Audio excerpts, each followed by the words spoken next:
నేడు తెలంగాణ రాష్ట్ర ముఖ్యమంత్రి వర్యులు సోదరులు రేవంత్ రెడ్డి గారితో తెలంగాణ రాష్ట్రంలో ఉన్నటువంటి ఏవియేషన్ అలాగే ఎయిర్పోర్ట్స్ డెవలప్మెంట్ గురించి ప్రత్యేకంగా చర్చించడం జరిగింది.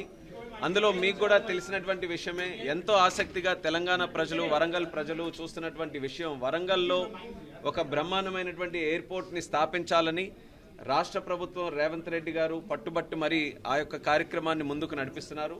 వీలైనంత త్వరగా వరంగల్ ఎయిర్పోర్ట్ని స్థాపించాలి, మొదలు పెట్టాలి అనే ఆలోచన ఎప్పుడైతే వచ్చిందో దానికి రేవంత్ రెడ్డి గారు ఒక సంకల్పంగా కంకణం కట్టుకొని అక్కడ ల్యాండ్ తాలూకు విషయం ఎన్నో సంవత్సరాల నుంచి, ఇదేదో కొత్తగా వచ్చినటువంటి విషయం కాదు.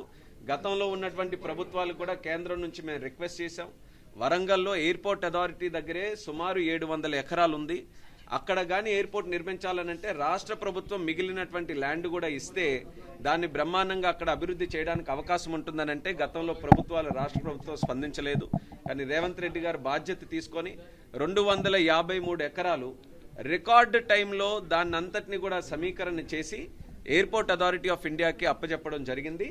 తద్వారా ఏదైతే మనం వరంగల్ ఎయిర్పోర్ట్ గురించి ఈరోజు మాట్లాడుకుంటున్నామో ప్రాసెస్ అంతటిని కూడా యాక్సెలరేట్ చేసి ఈరోజు అక్కడ ఎయిర్పోర్ట్ తాలూకా బౌండరీ వాల్ని మనం టెండర్ వేసుకున్నాం. ఎయిర్పోర్ట్ తాలూకా రన్వేని కూడా టెండర్ ప్రిపేర్ చేసుకొని రెడీగా ఉన్నాం. అలాగే మెయిన్ టెర్మినల్ బిల్డింగ్ కానీ అదర్ అలీడ్ యాక్టివిటీస్ కానీ దానికి కూడా ఒక 3-4 వారాల్లోనే టెండర్ వేసి కన్స్ట్రక్షన్ని ఫుల్ ఫ్లెడ్జ్డ్గా వరంగల్ ఎయిర్పోర్ట్లో మొదలు పెట్టాలని ఇప్పుడే ముఖ్యమంత్రి గారితో కూడా మాట్లాడి మా ఏఐ టీం కానీ మా మినిస్ట్రీలో ఉన్నటువంటి సెక్రటరీ గారు అందరితో కూడా చర్చించుకొని ఒక నిర్ణయం తీసుకోవడం జరిగింది.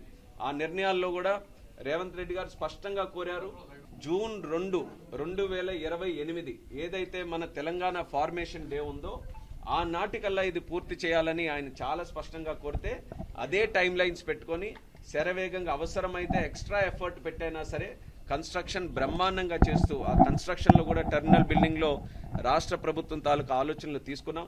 కల్చరల్లీ బ్యూటిఫుల్లీ టెర్మినల్ మన వరంగల్లో ఏర్పాటు చేయాలని అన్ని ఆలోచనలు అందరితో కూడా ఫీడ్బ్యాక్ తీసుకొని స్థానికంగా ఉన్నటువంటి టెంపుల్స్ ఏవైతే ఉన్నాయో అన్నీ కూడా మనం కాకతీయ డైనస్టీ వాళ్ళ తాలూకా కల్చర్ అన్నిటిని కూడా ఇందులో ఇన్వాల్వ్ చేసే విధంగా టెర్మినల్ కూడా మనం నిర్మించడం జరుగుతుంది.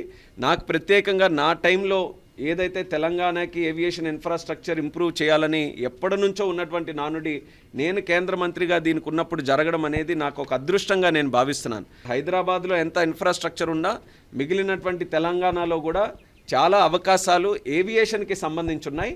అవి అన్లాక్ చేయడానికి వరంగల్లో ఎయిర్పోర్ట్, అక్కడ ఉన్నటువంటి ఇండస్ట్రియల్ హబ్ కానివ్వచ్చు, అక్కడ వస్తున్నటువంటి ఇతరత్ర కార్యక్రమాలు ఏవైతే రాష్ట్ర ప్రభుత్వం చేస్తుందో దాని ద్వారా మంచి డిమాండ్ అక్కడ ఏర్పడుతుంది. ఆ వరంగల్ ఎయిర్పోర్ట్ని ఖచ్చితంగా జూన్ 2, 2028 లోపల పూర్తి చేసి దాన్ని ఇనాగ్రేట్ చేయాలన్న పద్ధతిలో ఈరోజు అన్ని నిర్ణయాలు కూడా దానికి సంబంధించి తీసుకున్నాం. అలాగే మరొక ఎయిర్పోర్ట్ ఏదైతే రాష్ట్ర ప్రభుత్వం కూడా పట్టుబట్టి ముందుకు నడిపిస్తుందో అది ఆదిలాబాద్లో ఉన్నటువంటి ఎయిర్పోర్ట్.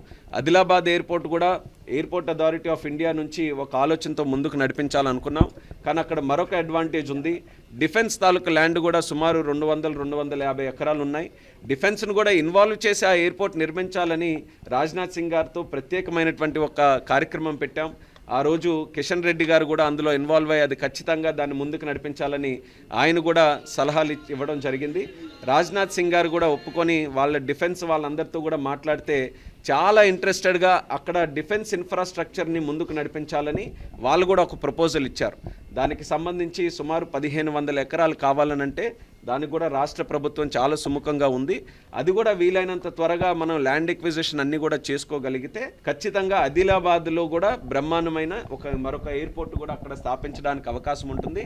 కేవలం సివిలియన్ ఎయిర్పోర్టే కాదు, డిఫెన్స్కి సంబంధించిన ఎయిర్పోర్ట్, డిఫెన్స్ తాలూకా యాక్టివిటీతో అక్కడ మ్యానుఫ్యాక్చరింగ్ కానీ వాళ్ళ ఆపరేషన్స్ కానీ వాటన్నిటితో కూడా ఉంటుంది. అది స్ట్రాటజిక్గా చాలా గ్రేట్ లొకేషన్ మన ఆదిలాబాద్ లొకేషన్. చుట్టుపక్కల 2-3 రాష్ట్రాలకు కూడా కేటాయించుతున్నటువంటి లొకేషన్ కాబట్టి దానికి సంబంధించి కూడా మా మినిస్ట్రీ ఆఫ్ సివిల్ ఏవియేషన్ నుంచి ఏ సపోర్ట్ కావాలన్నా దానికి ఫుల్ ఫ్లెడ్జ్డ్గా మేము ఎక్స్టెండ్ చేస్తామని కూడా ముఖ్యమంత్రి గారికి స్పష్టంగా మేము తెలియజేశాం.